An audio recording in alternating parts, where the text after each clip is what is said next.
Hello my dear students, कैसे आप लोग students. Welcome to our YouTube channel Alok professionals. Students, हम लोग BCom first year second semester के एक बहुत ही इंपॉर्टेंट सब्जेक्ट कवर कर रहे थे जिसका नाम है इनकम टैक्स। अब इनकम टैक्स में हम लोग पढ़ रहे थे उसका एक इम्पोर्टेंट चैप्टर जिसका नाम है इनकम फ्रॉम सैलरी। और इनकम फ्रॉम सैलरी में अभी तक सर हम लोगों ने क्या क्या कवर किया है। इनकम फ्रॉम सैलरी में अगर मैं बताऊँ, हम लोगों ने सैलरी क्या होता है वो कवर किया था। हमने रिटायरमेंट बेनिफिट के बारे में कवर किया था जिसमें आपका आता है ग्रेचुइटी, आपका आता है पेंशन, आपका आता है leave encashment, retrenchment compensation, voluntary retirement compensation, provident fund, ये सब हम लोगों ने कवर कर लिया है। ठीक है। उसके बाद हम लोगों ने national pension scheme, Agniveer scheme, ये भी कवर किया। उसके बाद हम लोगों ने बात किया अलाउंसेस के बारे में, अलाउंसेस भी हम लोगों ने कवर किया। उसके बाद हम लोगों ने बात किया था हाउस रेंट अलाउंसेस के बारे में, एजुकेशन अलाउंसेस के बारे में, hostel allowances, transport allowances, truck driver allowances, ये सब हम लोगों ने कवर कर लिया था। और लास्ट क्लास में हम लोगों ने कवर किया था कि कुछ ऐसा अलाउंसेस है जो कि आर्म फोर्स लोगों को मिलता है। इंडियन आर्मी हो गए, इंडियन जो एयरफोर्स सर्विस हुआ, इंडियन नेवल सर्विस हुआ, इन लोगों को बहुत सारे अलाउंसेस मिलते हैं और उसके एग्जम्पशन हम लोगों ने कवर किया था। आज के इस वीडियो में हम लोग कवर करने वाले पर्क्विजाइट्स के बारे में। सर ये पर्क्विजाइट्स क्या होता है? देखो, अलाउंसेस का मतलब क्या था स्टूडेंट्स? अलाउंसेस का मतलब था मॉनिटरी बेनिफिट्स, यानी कि आपका जो एम्प्लॉयर है आपको बहुत सारे चीजें अवेल करने के लिए पैसा देता है। जैसे कि आपको घर में रहना है, कोई रेंटेड हाउस में रहना है, सो वो क्या करता है, हाउस रेंट अलाउंसेस देता है। आपकी बच्चों की एजुकेशन का खर्चा है तो इस वजह से वो क्या करता है, एजुकेशनल अलाउंसेस देता है। कहाँ पे अगर मतलब आपको डेली टिफिन वगैरह करना है तो टिफिन अलाउंसेस देता है। रिचार्ज वगैरह अगर करना है तो मोबाइल अलाउंसेस देता है। मेडिकल ट्रीटमेंट के लिए मेडिकल अलाउंसेस देता है। ट्रैवल अलाउंस देता है, ट्रांसपोर्ट अलाउंसेस देता है, सब कुछ वो प्रोवाइड करता है। ठीक है, बिल्कुल सर। तो ये है मतलब अलाउंसेस। अलाउंसेस का मतलब है मॉनिटरी बेनिफिट्स। अब पर्क्विजाइट्स का मतलब क्या है? जो हमारा सैलरी का नेक्स्ट कंपोनेंट है वो है पर्क्विजाइट। पर्क्विजाइट का मतलब सर क्या होता है? पर्क्विजाइट्स का मतलब है नॉन मॉनिटरी बेनिफिट्स, यानी कि यहां पे क्या होगा, एम्प्लॉयर आपको कैश में कुछ नहीं देगा, एम्प्लॉयर वो सर्विसेस आपको खुद प्रोवाइड करेगा। जैसे कि एम्प्लॉयर आपको हाउस रेंट अलाउंसेस देता था, अलाउंसेस के केस में तो वो आपको पैसा देता था कि भाई अपने मर्जी से जो भी घर पसंद है वो लेके रह लो। लेकिन यहाँ पे एम्प्लॉयर क्या करेगा, आपको घर प्रोवाइड करेगा। जैसे आप लोगों ने देखा होगा प्रैक्टिकल लाइफ में कि गवर्नमेंट एम्प्लॉय जो होते हैं ना, उन्हें क्वार्टर मिलता है। ठीक है, गवर्नमेंट एम्प्लॉयज हो गए, चाहे वो एमपी एमएलए हो गए, चाहे कोई आईएएस ऑफिसर हो, उन्हें बहुत बड़े बड़े बंगले, किसी को क्वार्टर, किसी को छोटा सा क्वार्टर, एम्प्लॉय क्वार्टर जो होता है ना वो मिलता है। रेलवे के जो एम्प्लॉयज होते हैं उन्हें क्वार्टर मिलता है, उन्हें हॉस्पिटल की फैसिलिटी मिलता है। उन्हें हॉस्पिटल के लिए कोई पैसा नहीं मिलता लेकिन उन्हें फैसिलिटीज मिलता है। फैसिलिटीज का मतलब है कि एम्प्लॉयर का, गवर्नमेंट का खुद का हॉस्पिटल होगा, वहां पे आप फ्री में ट्रीटमेंट करवा सकते हो। उन्हें कार मिलता है, जैसे जो गवर्नमेंट एम्प्लॉयज होते हैं, जो पुलिस में होते हैं, आपको पता है कि आईएएस ऑफिसर, इन सबको कार मिलता है। एमपी एमएलए वालों को भी कार मिलता है, तो ये कार की फैसिलिटी प्रोवाइड किया जाएगा।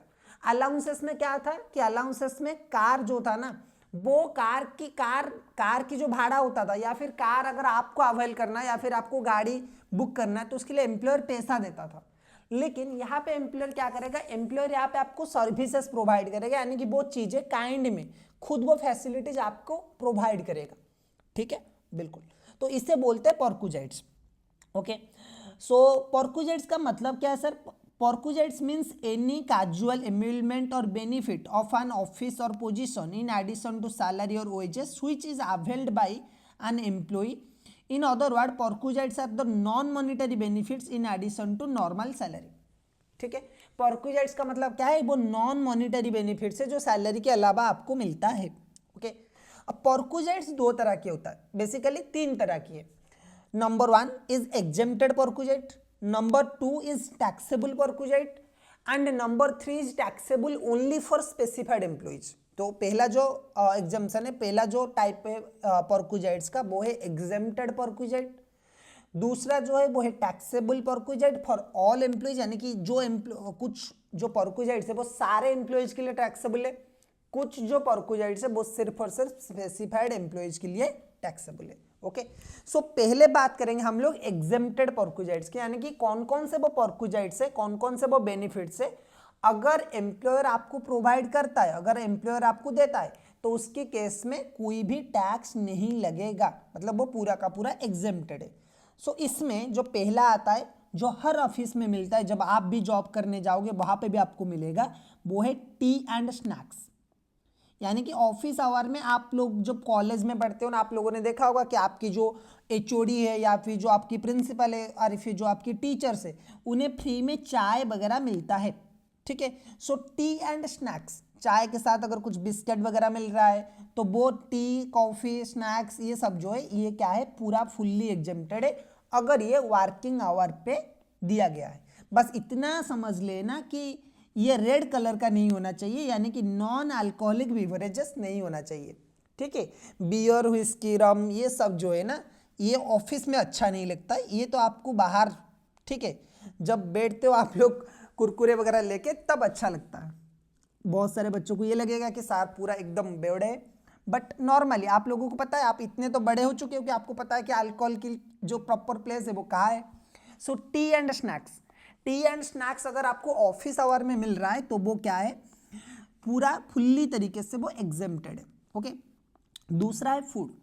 अगर आप एक रिमोट एरिया में आपको पोस्टिंग किया गया है, अगर आपको एक रिमोट एरिया में पोस्टिंग किया गया है और आपका एम्प्लॉयर आपका फूड अलाउंसेस पे करता है, तो उस केस में वो क्या है, फुल्ली टैक्सेबल है, सॉरी फुल्ली एग्जेम्प्टेड है।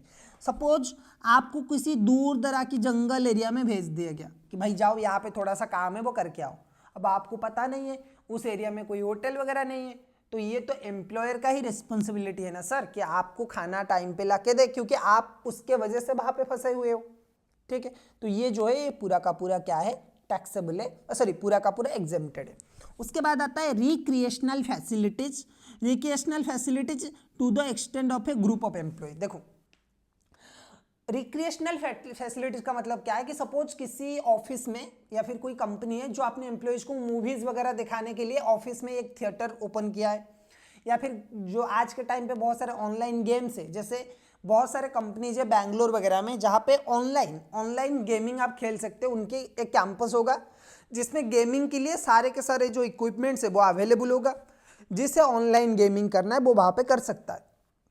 कुछ टीवी वगैरह होगा, मूवीज देखने के लिए होम थिएटर वगैरह जो होता है ना वो होगा, वहाँ पे आप देख सकते हो, ठीक है। कुछ और गेम्स में आप पार्टिसिपेट कर सकते हो। अगर आपको बैडमिंटन इंडोर गेम्स खेलना होता है, वो बैडमिंटन हो गया, टेबल टेनिस हो गया, चेस हो गया, वो आप खेल सकते हो। तो ये सारे जो चीज़ें हैं ये क्या है, रिक्रिएशनल फैसिलिटीज़ है, और ये जो फैसिलिटीज़ है ये अच्छा होते हैं, ठीक है। और ये अगर एम्प्लॉयर प्रोवाइड करता है to group of employees then it's also exempted from tax, ये इसमें टैक्स नहीं लगेगा। उसके बाद आता है goods sold to an employ at a concessional rate. देखो इसके बाद क्या है कि goods sold to employ at a concessional rate, इसका मतलब सर क्या है, देखो अगर अगर अगर आपने कंसेशनल, सपोज मैं नाइकी के शोरूम में जॉब करता हूँ, नाइकी के जो जूते का शोरूम है वहाँ पे जॉब करता हूँ। अब नाइकी का एक शूज एयर जॉर्डन जो है वो 8000 आता है, बाहर के लोगों को आता है 8000, लेकिन अगर आप नाइकी में एम्प्लॉय कोड यूज करोगे तो आपको 30% का डिस्काउंट मिलेगा, यानी कि वो आ जाएगा 6600 का, ठीक है। 2400 का डिस्काउंट, सॉरी 5400 का आ जाएगा, 5600 का आ जाएगा, 2400 का आपको डिस्काउंट मिलेगा। तो ये जो डिस्काउंट मुझे मिला, ये जो 2400 का डिस्काउंट मैंने क्लेम किया by using my employee code, क्या सर ये टैक्सेबल है? क्योंकि ये तो मुझे due to employer employ relationship मिल रहा है ना। अगर मैं नाइकी के शोरूम में जॉब नहीं करता तो मुझे नहीं मिलता, क्योंकि मैं जॉब कर रहा हूँ तो मुझे ये कंसेशनल रेट में मिल रहा है। तो गवर्नमेंट ये बोलता है कि भाई नहीं, ये टैक्सेबल नहीं होगा, यानी कि goods sold to employ at a concessional rate. अगर अपने एम्प्लॉय को कंसेशनल रेट पे कोई भी चीजें बेचा है देन उस केस में वो टैक्सेबल नहीं होगा। उसके बाद है कॉन्वेंस फैसिलिटी। कॉन्वेंस फैसिलिटी का मतलब क्या है कि भाई अगर आप ऑफिस टू, मतलब गाड़ी जो फैसिलिटी प्रोवाइड किया गया है ना, देखो अगर गाड़ी आपको प्रोवाइड किया गया है office to home, home to office के लिए, अगर employees conveyance facilities provided to employees for journey between office to home, home to office, अगर एम्प्लॉयर ने गाड़ी प्रोवाइड किया है या फिर बस प्रोवाइड किया है कि आपको ऑफिस से आपको घर से ऑफिस तक लेना है, ऑफिस टू घर तक आपको रिटर्न लाना है, तो वो भी क्या है, पूरा फुल्ली तरीके से टैक्सेबल मतलब एग्जेम्प्टेड, सॉरी ये जितने भी हम लोग कवर कर रहे हैं ये क्या है, एग्जेम्प्टेड परक्विजाइट्स है। ओके, और अगर कॉन्वेंस अलाउंसेस जो गाड़ी का फैसिलिटी है वो हाई कोर्ट और सुप्रीम कोर्ट के जजेस को मिला है, देन ऑल्सो ये जो है ये क्या है, पूरी तरीके से क्या है, एग्जेम्प्टेड है। ठीक है, अच्छा अगर एम्प्लॉयर ने कोई ट्रेनिंग वगैरह प्रोवाइड किया है, एम्प्लॉयर ने अगर कोई ट्रेनिंग वगैरह प्रोवाइड किया है एम्प्लॉय की और ट्रेनिंग वगैरह के लिए अगर कोई खर्चा किया है, सपोज मैं जिस कंपनी में जॉब करता हूँ उस कंपनी के जो ओनर है उन्होंने बोला कि एक काम करिए भाई साहब, आप एक काम करिए, आप एक जगह पे चले जाइए, वहाँ पे एक सेमिनार हो रहा है वो अटेंड करके आइए। सपोज मैं भुवनेश्वर में जॉब करता हूँ, बोले कि भाई केरला जाओ, केरला में जाके एक सेमिनार हो रहा है वो अटेंड करो, वहाँ से जो भी आपको इनपुट आएगा वो अपने काम में यूज करो। तो मैंने बोला सर खर्चा कौन देगा, कंपनी ने बोला कि देखो ट्रेनिंग का जो खर्चा है वो भी हम देंगे, तुम केरला जा रहे हो उसका ट्रांसपोर्टेशन का खर्चा वो भी हम लोग देंगे, एंड उसके साथ साथ वहाँ पे जो रहोगे ना ट्रेनिंग के दौरान उसका भी खर्चा हम ही देंगे। ठीक है, तो अगर एम्प्लॉयर ये सब खर्चा कर रहा है तो एग्जेम्प्टेड है। ठीक है, अब क्यों, लॉजिक क्या है सर, क्यों एग्जेम्प्टेड है ये, हमें ये भी तो समझना चाहिए कि ये क्यों एग्जेम्प्टेड है। तो देखो अगर मैं किसी कंपनी में जॉब करता हूं और वो कंपनी मेरा ट्रेनिंग वगैरह करवा रहा है तो ये वो अपने फायदे के लिए करवा रहा है, क्योंकि मैं अगर ट्रेंड पर्सन बन गया तो मैं उनका ही हेल्प करूंगा, मेरा कोई पर्सनल काम नहीं है। अगर मैं आज एक होटल इंडस्ट्री में जॉब कर रहा हूँ, मतलब कोई होटल में, बड़े होटल जो होते हैं ना 5 स्टार होटल, उसमें जॉब कर रहा हूँ, तो मैं अगर वो मुझे ट्रेनिंग देंगे तो मैं उनके लिए काम करूंगा।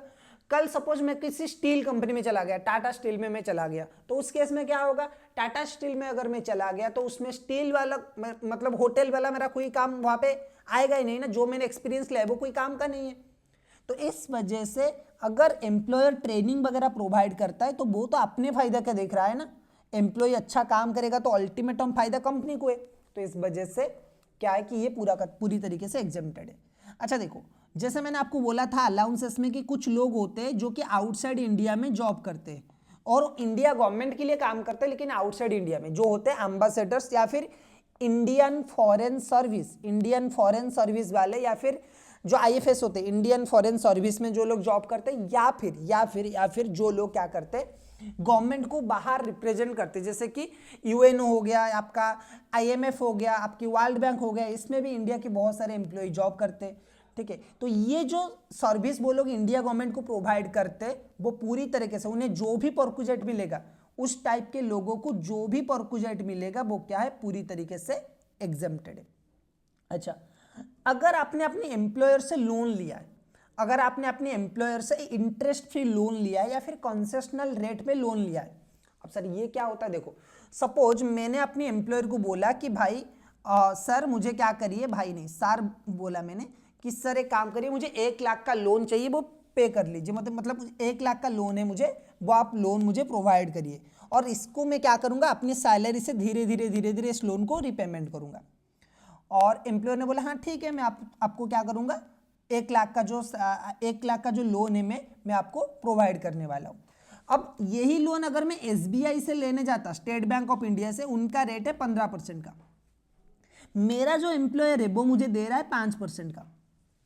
तो सर अगर एम्प्लॉयर नहीं होता तो मुझे ज़्यादा कितना पड़ता, 10% का एक्स्ट्रा पड़ता, यानी कि अगर एनुअली इंटरेस्ट अगर इसमें 15,000 है तो मुझे यहाँ पे 5,000 देना, यानी कि 10,000 का मेरा यहाँ पे बचत हो रहा है, 10% इक्वल टू 10,000 बचत हो रहा है।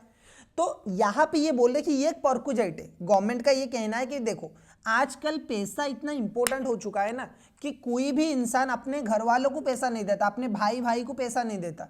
तो अगर आपका एम्प्लॉयर आपको पैसा दे रहा है तो it's only because your employer employ relationship, क्योंकि दोनों के बीच में एम्प्लॉयर एम्प्लॉय का रिलेशनशिप है, इस वजह से एम्प्लॉयर आपको जानता है, इस वजह से वो पे कर रहा है। वो अगर मार्केट में देना जाएगा तो कितना देगा, 15%, क्योंकि आप उसकी एम्प्लॉय हो, इस वजह से आपको 5% में दे रहा है।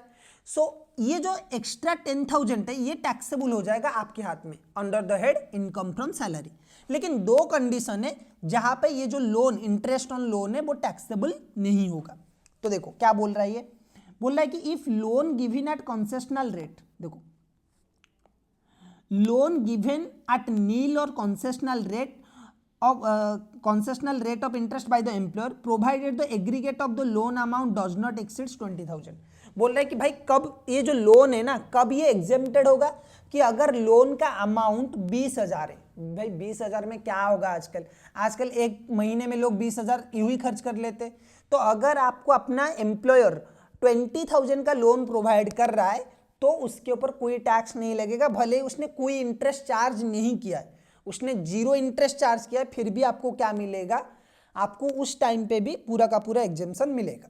ठीक है, या फिर तो आपने लोन लिया है किसी स्पेसिफाइड डिजीज को ट्रीटमेंट करने के लिए। सपोज आपके फैमिली मेंबर में, या फिर आपको मतलब मुझे, या फिर मेरी फैमिली मेंबर में, या फिर मेरे किसी रिलेटिव में अगर कोई भी डरावनी बीमारी हुआ है ना, सपोज कैंसर हुआ है, बहुत बड़ी बीमारी हुआ है, कैंसर हुआ है, एड्स हुआ है, न्यूरोलॉजिकल डिजीज जो हुआ है वो हुआ है, टीबी हुआ है, तो ये जो डिजीज है जिसमें ट्रीटमेंट में बहुत ज़्यादा खर्चा होता है, अगर मैंने उस डिजीज के ट्रीटमेंट के लिए पैसा लिया है, एम्प्लॉयर से लोन लिया है, तो वो पैसा भी क्या होगा, पूरा का पूरा एग्जेम्प्टेड है, उसके ऊपर कोई टैक्स नहीं लगेगा। ओके, अगर मेडिकल फैसिलिटी मैंने प्रोवाइड किया है ऑफिस आवर में, ठीक है, अगर मेरा जो एम्प्लॉयर है या फिर मेरा जो कंपनी है वो अपने एम्प्लॉयज को प्रोवाइड करता है medical facility during the office hour के टाइम पे प्रोवाइड करता है। जैसे फास्ट एड बॉक्स होते हैं ना, फास्ट एड बॉक्स में क्या होता है कि कुछ मेडिसिन, कुछ जो दवाई है वो रहता है, अगर इमरजेंसी में किसी भी मतलब कोई भी छोटा मोटा एक्सीडेंट हो गया, इंसिडेंट हो गया, उसकी केस में वो फास्ट एड बॉक्स क्या होता है, काम में आता है।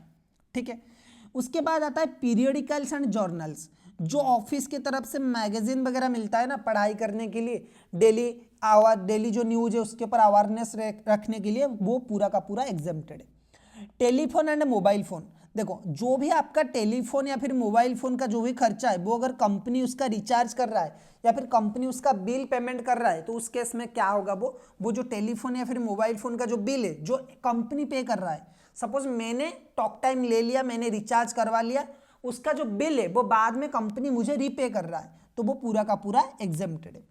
अगर कंप्यूटर लैपटॉप आपको मिला है ऑफिशियल पर्पज के लिए हो चाहे वो पर्सनल पर्पज के लिए हो, अगर आपको कंप्यूटर मिला है, अगर आपको लैपटॉप मिला है, चाहे वो पर्सनल पर्पज के लिए हो चाहे वो ऑफिशियल पर्पज के लिए हो, पूरा का पूरा क्या है, एग्जेम्प्टेड है। अगर कोई भी एसेट आपको आपका एम्प्लॉयर गिफ्ट कर रहा है, except car and electronical items, ठीक है, कार को छोड़ दीजिए एंड इलेक्ट्रिक आइटम्स को छोड़ दीजिए, इसे छोड़ के कोई अगर फर्नीचर हो गया या फिर कोई अदर एसेट हो गया, अगर आपका एम्प्लॉयर आपको गिफ्ट कर रहा है या फिर आपको बेच रहा है फ्री ऑफ कॉस्ट में या फिर कंसेशनल रेट में, और उसने 10 साल यूज कर लिया है, वो सपोज मेरा जो एम्प्लॉयर है उसने एक स्टडी टेबल खरीदा था, ठीक है, और वो स्टडी टेबल को 10 साल हो चुके हैं, ओके, अब वो मुझे फ्री में वो दे रहा है कि भाई ले लो, तुम्हारे काम में आएगा, गिफ्ट ले लो। या फिर सोफा हो गया, या फिर उसने एक एसी खरीदा था, वो एसी मुझे दे रहा है 10 साल के बाद, तो वो जो पूरा का पूरा गिफ्ट है वो पूरा का पूरा क्या हो जाएगा, एग्जेम्प्टेड हो जाएगा। ठीक है, तो ये जो है ये स्टूडेंट्स है एग्जेम्प्टेड परक्विजाइट्स के बारे में। ठीक है, इसके नेक्स्ट क्लास में हम लोग क्या करेंगे, टैक्सेबल परक्विजाइट्स के बारे में बात करेंगे। आज की वीडियो में बस इतना ही। वीडियो आपको पसंद आया तो वीडियो को लाइक करिए, चैनल को सब्सक्राइब करिए। हम मिलेंगे और एक वीडियो में। Till then keep learning.